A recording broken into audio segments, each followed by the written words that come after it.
Okay, hello everybody, and welcome to an episode of HR Nightmares. I'm Lisa Leath, I'm Amy Conway. and we have a special guest who just so happened to be one of our favorite clients. His name's Creighton Hayworth, and he's a financial advisor. But first, just to kind of do a brief little intro, and then I'll let you kind of take people through the journey of how you got to the seat that you're in right now.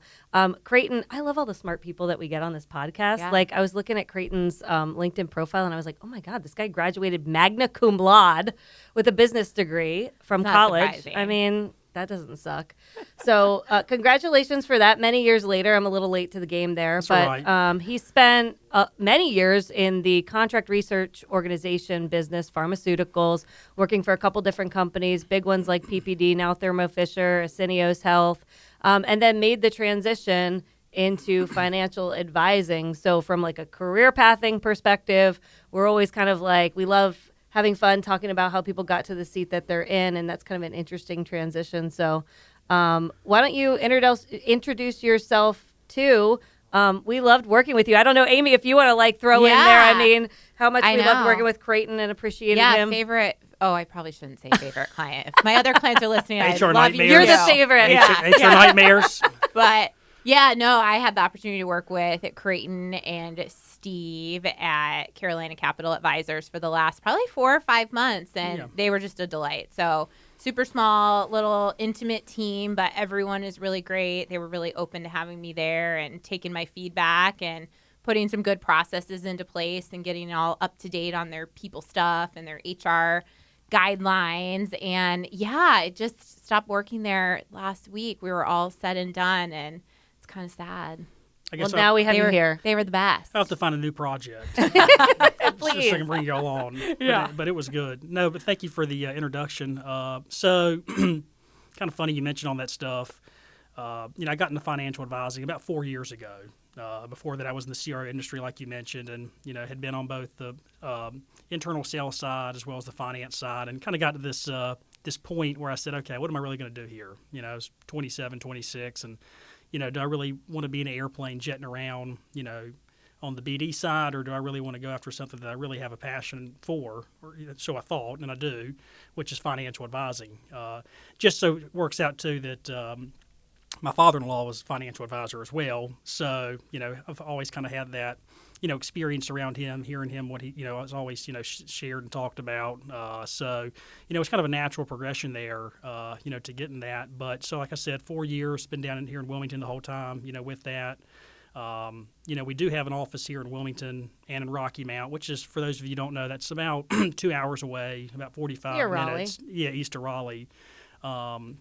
So there's 3 advisors on our team, myself, Steve, who's my father-in-law, and then John, Steve Felton, Jonathan Colston. And between the 3 of us, we've got about, I was thinking about that on the way over here, about 68 years worth of financial planning experience. That's incredible. So, we've seen a thing or two, like the farmers insurance commercials joke about, right? So, obviously interesting times right now with the markets and, things like that. So, people obviously are, concerned about retirement goals and those types of things, whether you're still working or, if you're retired, there's things kind of, pop up. But, so yeah, it's been a delight so far, and always, willing to work with, whoever, regardless of the stage they're at, whether you're, retired and, already living the dream, or you're trying to get there, right? There's always something to strive for and improve upon. And, I feel that our team certainly, provides that, white glove service that others do not. And that's what makes us unique at Carolina Capital Advisors, versus a lot of other, firms that are out there, just in terms of our service offering, being both on the comprehensive planning side, but also with the investment tailored piece as well. That we put together in that case. Yeah, it was interesting. I mean, obviously, I sat in the office a couple times a month and would just listen to what was happening, and it was always incredible to me just how rooted in the relationships that you and Steve really are. And even though I wasn't sitting there listening to the conversations, but it was very clear the minute you got on the phone with customers, there was a real ease that almost you're part of their family, because you look at them in such a holistic view. And so I think it'd be really interesting to our listeners about the approach you kind of take of making sure you really get to know the client and the full scope of all the areas of their life, not just wealth management. Right. Well, it's kind of like how y'all work with your clients, right, in a full service capacity. You may, engage in some type of audit at first to really kind of better understand, what is the business, right? What do they have? What are they lacking? What are their objectives here? And then from there, obviously, tailoring a plan, for their specific needs, right? And then obviously over the coming, weeks, months, years, however long it is, working alongside them, and the same as, with our business in that case, particularly for those who are on the comprehensive planning side. And when I say comprehensive planning, I mean those are clients who, come to us to basically, provide direction on all aspects financial, for their life, not just Are investment these always management. like rich people or what? No, I mean, Okay. I have, we have, very affluent clients all the way down to, someone in their early 20s who's just starting out. I mean, actually, I have an individual I work with. His parents are clients, but he himself just, graduated with a master's degree in biotech from NC State and is, just, landed his first, job with the pharma company, in Raleigh. So, I kind of helped him just in terms of, how to properly set a budget and then, expectations around, the negotiation process with jobs and particularly salaries and, the types of, benefits that he might receive, and from there. And, really obviously trying to develop a long-term relationship with him as well because he has a very long runway, from that standpoint. So, it obviously takes all shapes and sizes to be, to put together a good blend of clientele because obviously, the idea is they're certainly going to be with you when they'll grow older, but it's obviously important to backfill that too with the, with the younger generation. And that's the, the challenge now is to, tailor and be attractive to that younger generation out there because so much of everything, as you two know, is self-service, right? You can go online and set up a Fidelity account in 10 minutes, right? Fidelity's a good company, don't get me wrong. Vanguard's a good company, don't get me wrong. But, there are just certain aspects to your life that I feel that you need that personalized touch that a computer, right, just isn't going to provide. Right. From a research perspective, that might be adequate, but there comes a point in time where, everything is not linear, right? You may zigzag, back and forth across the path. You may have multiple goals that you're trying to achieve at the same time, and that's where it takes a tailored approach to get to where you want to go. And everybody's different for that matter. Just because you're the same age and the same job doesn't mean that you've got the same end goal, right? Yeah. Well, I can imagine with anything, it's like you can get yourself so far, but then you actually need some expertise and some people who know a little bit more than you and know what you're doing. Exactly. Yeah, and this guy's going to make you more money than you can make yourself by working with a robot. Right. I'd like to think, the numbers get bigger. I mean, at first people are always like, "Oh, I can do this," and you certainly can try, right? I'm not against you, giving it your best shot. And a lot of people during the pandemic certainly had a lot more time on their hands and got into investing, for the first time. And we certainly the market conditions were very favorable, so.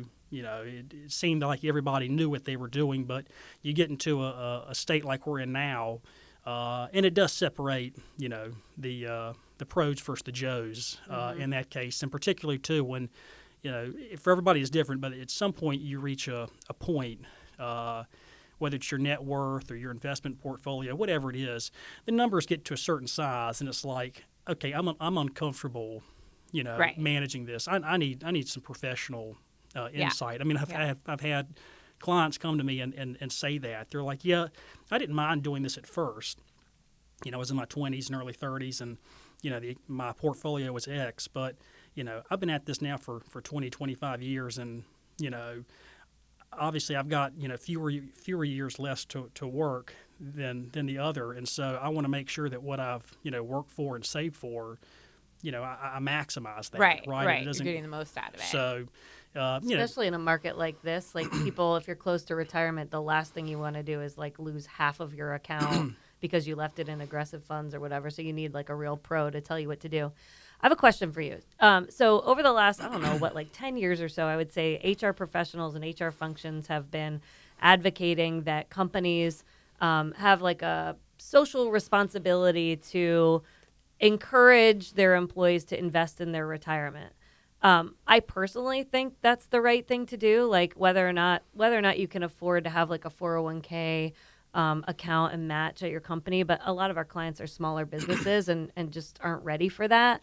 Like, how do you feel about, like, what are your feelings and yours too about companies having some responsibility to encourage their folks to invest in their retirement? And like, what are your thoughts there on companies making that? Well, I that on think as a from the responsibility? perspective of employee retention, it's important. You look at right now with the unemployment rate is a record low, if not near a record low. 3.5% at least here regionally. So there's a lot of competition out there, right, for that same body, and so obviously making sure that you maximize whatever benefits you're offering them, is certainly going to be very important in making sure that you retain those, that individual or individuals, and particularly for small businesses, we know, that person becomes much more valuable, right? Because the onboarding process is, much more. So I do feel that it's important, certainly, for the company of any size to have some type of retirement planning strategy for their employees, certainly, assuming they can afford so financially. But I think the thing that people, don't know, forget is that, we all just think of retirement plans as 401ks, right? Well, that's just one type of, retirement plan. And that's predominantly for, larger corporations, right? There are other things such as SIPs and Simples and individual Ks. You obviously can go down to the individual level and have an IRA or a Roth IRA. I mean, list goes on and on. There are a lot of different options out there that have different costs and features, that are designed for the size of your business, right? Can I cut a check to my employees and just say, hey, put this in retirement? Like, hey, we did pretty good this year, and at the end of the year, I'm just going to give everybody $10,000 to put in their retirement account. Like Can a I do that? profit sharing. Yeah, could I do that? If you had it set up that way, depends on the type of the plan that you'd have, set up. So, for instance, when you first, set up, Leath HR, right? It was probably just you, I would imagine, right? So you might have had a SEP IRA, okay? And then at some point, depending upon, how everybody's employed, I know you're independent, but let's say that, you were actually drawing a salary, as well as the others on your team, then that's where you might start looking at whether do I need a simple, do I need a 401k, which you could set up, right? In that case, the other thing too you have to think about from a financial perspective is, one, yourself as the owner, right? What are you making, right? Which of these plans is going to allow you to maximize your contribution for that year? And then two, for the employees, right? How much are you willing and wanting to contribute to them as well? Because there's some plans, depending upon how they're set up, you might have more of an obligation to contribute to the employee versus, another type of plan where it might be more, restricted, from that sense as well. So, I always say that it's a dual act between a tax advisor and a financial planner to find the right fit for yourself.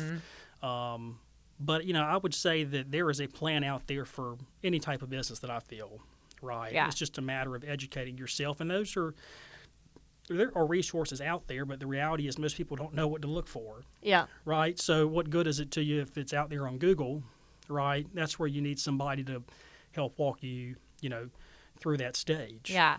I mean, I think something that I still continue to see that I think, and you can correct me, Creighton, on some of this, companies not opening up their plans so that employees can contribute on day one. Like they've got the plan that does seem set like up, an HR nightmare. but then they still don't let employees even contribute, even themselves. So it's like, of course, on day one, maybe you're not going to get the match. Maybe you got to work there a year and a certain amount of hours in order to get any kind of matching system. But I still see companies that don't even allow contribution until month 6, you know, and it's like, why? Are we really encouraging our employees, or even waiting for benefits? the match is a little. I mean, you could have cliff vesting, right? You don't get any of this match till you're here for 3 years or something. That's totally cool. But not being able to contribute, whoa. And then getting the match soon in this tight talent market, like that would be a great recruiting tool from a total comp standpoint. Right.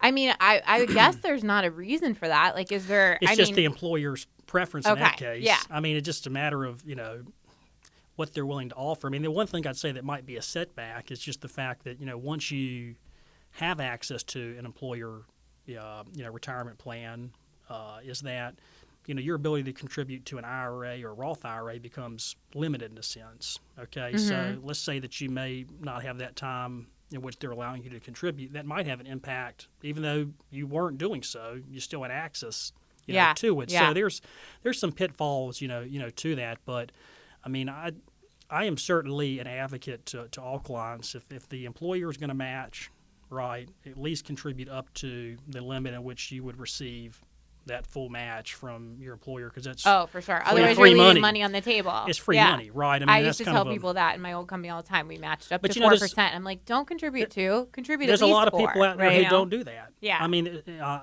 several. I mean, you'd be shocked, honestly. I remember being a 22-year-old in New York, working at the law firm, and playing with my contributions because it's pre-tax dollars, and like sometimes you can contribute more, and your take-home pay is actually pretty similar. Like. So you can play around with it, and your take-home doesn't get impacted a whole lot if it's like a percentage or two. A percentage, yeah. I mean, and most places have it set up where each year it'll just automatically increase a percentage. Right. Yeah, so, I used to do that. Like I used to just every year I upped it 1% automatically. My dad told me to. And for 401k, I mean, you've got up to now the limit's $20,500 an employee can contribute, and that's for most individuals that's that's a lot of money, right? Mm-hmm. So, but yeah, I mean, definitely contributing to get the match is certainly is always a great first step. If you're not doing anything, at least do that. But going back to the point about the business plans for for the various types of businesses out there. I mean, the IRS has it set up so that there is, I feel, something for everybody, right? Yeah, From that's the good to know. Mid-sized company to the individual practitioner to the large corporation. And they all have different fees associated with it as well, and that's something to consider. You might be on the cusp of thinking about the contribution you might be willing to make, but also, too, you have to think about what are the fees associated with just simply maintaining that plan as well. Mm-hmm. It might be such that a particular route may not be as favorable. Generally speaking, 401ks, individual Ks are more expensive than simples and SEPs, right? I mean, those are really just kind of basic, savings plans, if you will. But they all, though, are pre-tax dollars, right, from the employee's perspective. So they're certainly helpful, there in that sense too. So this podcast and YouTube channel is called HR Nightmares. So of course we like hearing about what do people need to do like to avoid an HR nightmare in their workplace. And so if you think about just small businesses, what's like a top nightmare that you see that if you could toss a warning out there to folks like, hey, if you're doing this, stop, or maybe consider doing this so you don't get yourself in trouble. Or let's talk about small business nightmare. Small business nightmares. Let's see here. I'm trying to think. Put me on the spot here. I mean, I knew what I was signing up for, but we're staring at you. Hello. I mean, it probably, from my perspective, right, it probably would just be from the point of view of not helping their employees with just, the benefits planning. Right. I mean, I'd be amazed at the people who just sometimes a small business, right, who come in and say, I don't know, my employer just said, we've got a retirement plan. Yeah. Good luck, and they bring in the paperwork and they have no idea, and they're not at a company large enough where they may have access to something like Fidelity or T. Rowe Price that have a more interactive platform, in that sense. But I think the other thing too is from an employer perspective, and this is getting away from retirement plans, but more so like stock options. That obviously has become a very hot topic. As of late, you certainly have a lot more companies going private nowadays. It's kind of cooled off here recently, but for a while there you had several. And so, part of the way in which people are compensated in those cases is, you're gifted shares or given shares, and depending upon how things work, right, you become very wealthy overnight in that case. But, in my experience, particularly some of these startups, which many of them are, there's very little education with these, for the employees in terms of what happens. I mean, for instance, I've got a close friend who had a very successful run, with a fintech. They went public, and they all lost their money. Well, she weren't able to get capital. She did very well as a result, but it's all on paper. But no one explained, gave her a training in terms of also what were the tax ramifications from this as well, and it was very substantial. Yeah. Right? They just were like, "Hey, it's a good thing you got some stock option guys. You're going to get really rich if this works." Yeah. The downside is that there's also a tax liability with this as well, and no one was there to walk them through in that case. I agree. It's funny you say that because, so I was an HR person, but by no means in my huge corporation was I expected to be the expert on every single benefit we had, and we had teams in those different areas of specialty. But I remember when I was leaving with all the options, I finally went back and I was like, well, what's interesting? Because the way our shares were given to us, we got taxed on them in includable earnings every year. And then I lost all those vested shares once I left because they weren't vested you just paid yet. Taxes. So I paid taxes on all these shares that I never end up getting money from. And you can only claim back tax. I mean, literally when I did my tax, it wasn't even worth it to ask for the recoup because it was well more in taxes, and every year there's a limit of $3,000 that you can claim. I'm it would take me 10 years to recoup all of it. Well, that's that's really good. And I think so it's stuff like that is an HR nightmare that we don't explain. Yeah. And I knew a lot, but I didn't more know. than the average person. I knew more than the option. average person, and our comp team, our benefits team. I mean, I went back and forth with them. I'm I think you guys are wrong on this. The way they were explaining it happened, I'm concerned we're explaining this to people incorrectly. Well, it's the education. And that's with our office, our practice, that's what we pride ourselves on is the educational piece, right? Because it's saving money, right, if you have, good habits can be simple, okay? But there's also other things you have to think about, such as what's the tax ramifications in this? And in most cases with employers, they say, well, here's your retirement plan, right? We're going to help you save for retirement. Well, that's wonderful, right? But there's something else called taxes that we have to think about one day, okay? You're putting all this money in pre-tax and with the thought that it's, growing compounded over time, tax deferred. But, at some point you're going to take that out for income, or Uncle Sam's going to tell you that it's time to go. Yeah, pay me. You've held on to it long enough, and I need some money here.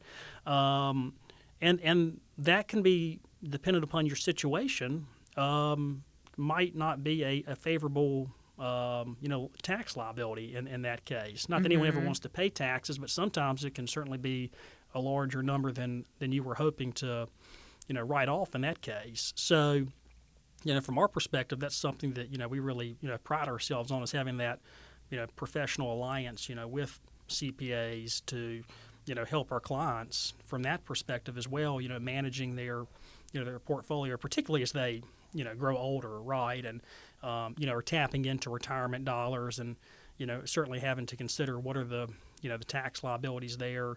Are they gifting, right? Because there's certain benefits to that too from a tax perspective. So there's a lot of different angles to it, versus just that straight line approach where, you look at your retirement tracker through your, employer plan, and it shows you, okay, you're 50% of the way there. Okay, great, but there's a whole nother didn't take book into to account be all written those things. On the back end about these things that they don't, necessarily educate you on. And there might be, some companies at least take a proactive step to try and have some type of financial planner, financial consultant, right, that you can work with, but that's not a requirement. It's not a guarantee either that they're going to, address all the points that you need. They're just going to be probably more or less focused on what's here and now, the present in that case.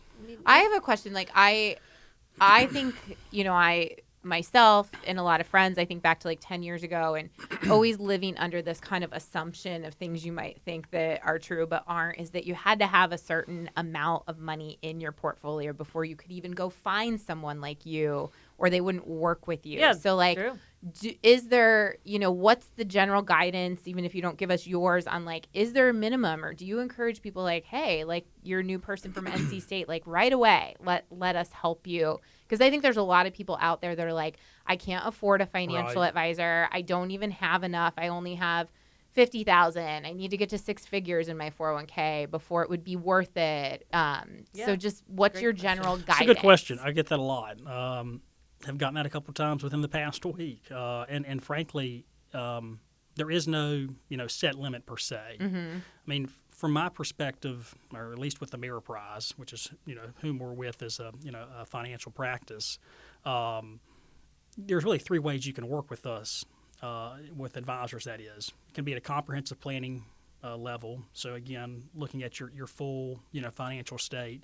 Could just be from and then there's 2 investment management ways to work with you, as I'll describe it, without going into too much of the weeds there.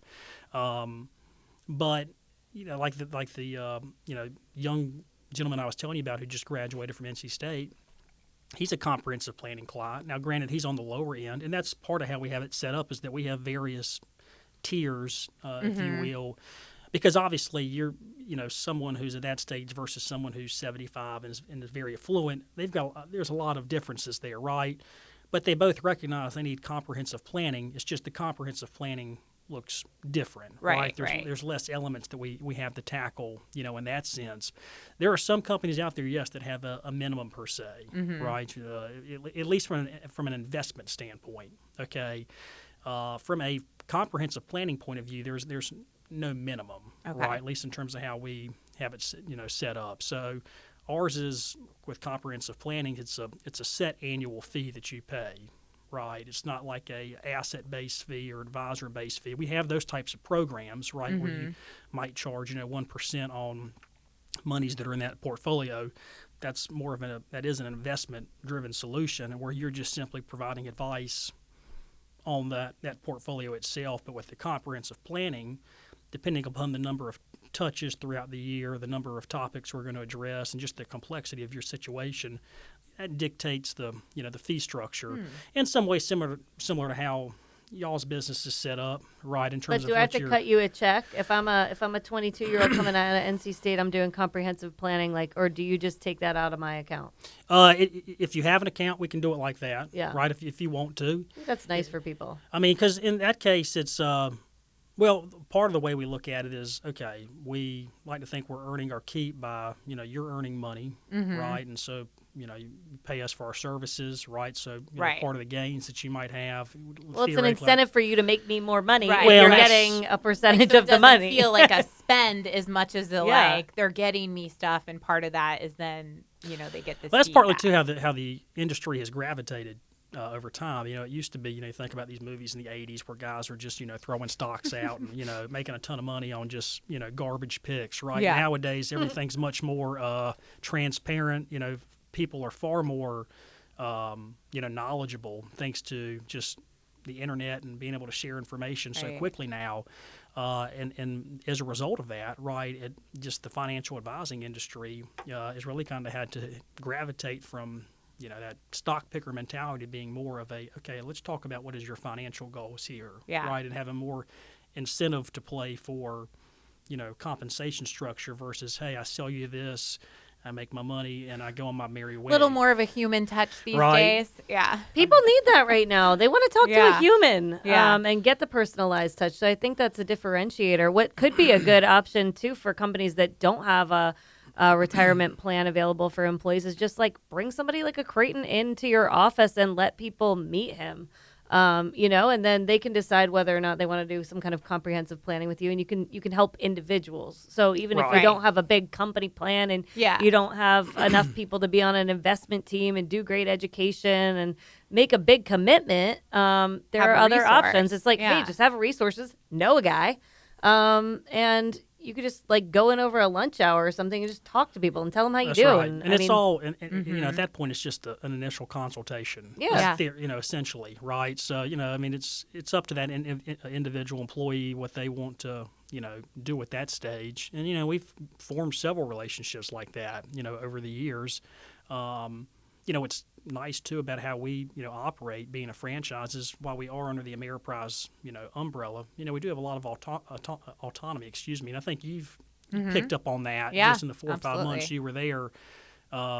In good and bad ways, right? It's a tight little team. Yeah. Yes, but with respects to HR planning, there was some to be desired there from the corporate side. So that's why we brought y'all in. But no, I mean, that's a good point though, Lisa, about bringing myself in or someone else like that to to assist their team, so that you're not spending time. The employer is not spending time trying to figure out what's the best retirement plan for their team. Let somebody else do that, because you're better off focusing on your business, right? Making that profitable. Absolutely. Not trying to be that. I think it goes back to like your original question of like, what could companies do more of to show that they care about employees' retirement and their life after the company.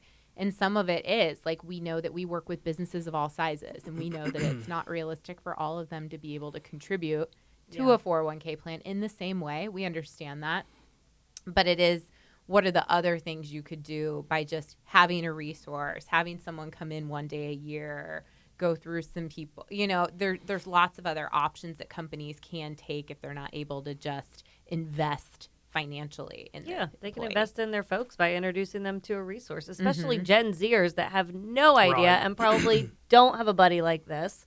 You can have a new buddy. That's right. Well, I mean, I think about like with Novant, right? With when they were going through the merger, New Hanover and Novant, with the pension plan that they had, right? And if you qualified for it, I mean, yes, they offered resources, but the reality is that there were many folks who worked there who, did not know what they were looking at, right? And it wasn't because they did not want to not know, right? They very much wanted to, their monies they had worked for, they wanted to, for it to be in the proper place. But these are healthcare professionals, right? They're not, financial advisors. They're not tax advisors, right? So that's a good point. Like anytime if your company is going through an acquisition, or you're buying another company, or you're an employee that's you've got a Novant or like a PPD, or you can get your own advocate. You don't have to use only the resources available through your company that's going through the merger or the acquisition. Like, you can go find somebody who's going to look at your personal situation and give you the best advice to make the most money for your retirement.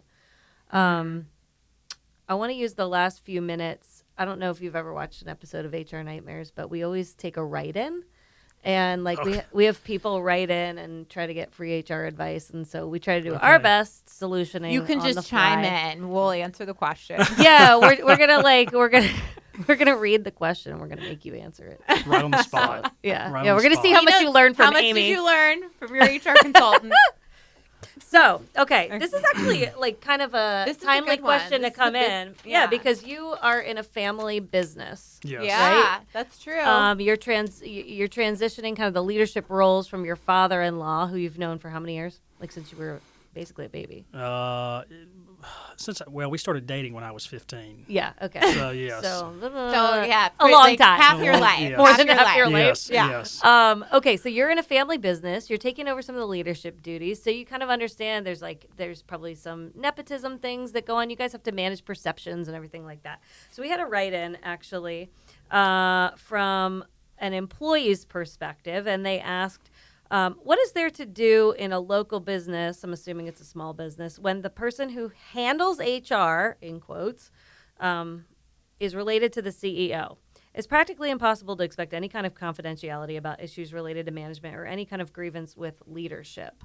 So that's an interesting question. Yeah, for sure. I mean, I'm sure Creighton does deal with it. He just took over as managing partner of Carolina Capital Advisors. Steve, his father-in-law, is still on board as a financial advisor. And then also your brother-in-law works for the company too. So there's like 3 out of 7 employees or 3 out of 6 employees are family members. You don't have an HR person per se.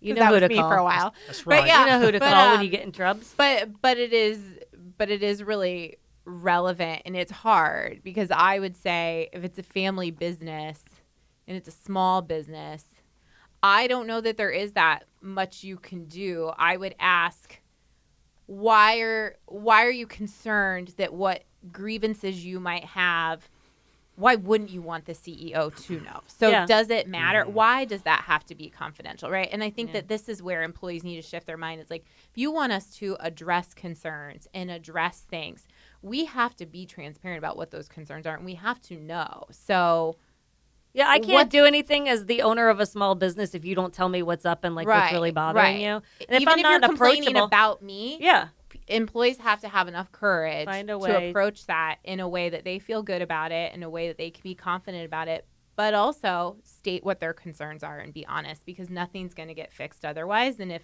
you're not willing to do that, then it may be time for you to reconsider if that's the place that you can continue working. Right. More than likely, you joined this team knowing that you were working for a family business, or there are people like on the leadership team or whoever's handling HR. I don't know if they're like an administrative assistant or an office manager or something, but like you knew you were going to go work for a family business probably. And at the end of the day, family businesses are a lot different than corporations. Well, I also think it's funny because I'm like, I mean, I don't know we don't know, we never know the whole story here when we get these questions, but sometimes I'm like, want to know more. Sometimes it's the family, they know the family member the best, right? So sometimes you'd be surprised what the feedback or what, how they might receive it is. It's chances are they already know that there's a problem, right? Now how it gets handled, that becomes a separate issue sometimes, but a lot of times I'm like, I think they probably know if your CEO is a problem and the HR manager is like, their sister, I'm sure they're like, yeah, he is difficult to work with. Well, so we actually, as Leath HR Group, the HR consulting firm, works with many husband and wife owned teams, small teams. I mean, we're kind of one now too. Right? Yeah. Shocker. What a shocker. Andy's the president now. So, I mean, you gotta sometimes, you have to either have a great relationship and just face the music that these are husband and wives that are running the business and just provide feedback, or find another place to work that is more corporate in nature and has an HR department if you have grievances you don't feel comfortable talking to them about, or call somebody like Leath HR Group and get on, basically a retainer and be able to pick up the phone and call somebody like Amy, somebody like Beth, and ask questions, or even like we provide hotline opportunities. We'll set up a anonymous hotline. It doesn't matter if you're small, medium, big business, and we'll handle the investigations and providing feedback to the people who need to get it. That's what we do. Don't try to handle it internally. If you're an owner and you're considering, the perception could be a little hard for people to come forward and like be transparent with their feedback to us. Call us. Well, that was one of the benefits, of having y'all and Amy's service for the last, 4 or 5 months was, yes, being a small family business, but obviously having employees who are not family members, right? And, issues are going to come up, and sometimes they just are more open with others who are not affiliated with the, with the group. Yeah. Right. Yeah. But, with y'all's background, that's obviously what you're, what you're there for, is to be that sounding board and to help in that capacity. And I found it certainly very beneficial, during the time with y'all, along with, the communication training that we went through. I think that's a big thing as well, right, is that, I think people just perhaps maybe in this situation lose sight of the various personality styles out there. I mean, they may have that person, scoped out, but they really understand how that person, communicates and how they communicate, and what does that really, mean for what is either a healthy or unhealthy environment at work. And sometimes you just got to say bye-bye if this is not a good environment. I mean, there's a lot of jobs out there. Yeah, yeah. So.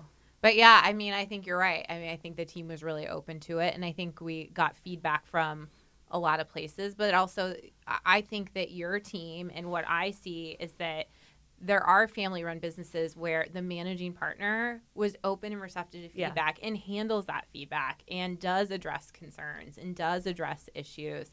They're going to keep employees. Correct. Right. And that happened, in Creighton's business, and I saw it happen many, many times. So that's why, obviously we don't know the history of this, listener write in, but, you got to at least try to give that feedback and see if they're going to do something about it or take those concerns seriously and give them that opportunity first, I think. Yeah. Any final words of wisdom to avoid HR nightmares related to financial planning? Find a trusted financial advisor is what I would say. And How do people get in touch with you? You can find me online if you just search Creighton Hayworth, Ameriprise Spell your Financial. first name. Let's see. Here. This It's is a long, very so southern.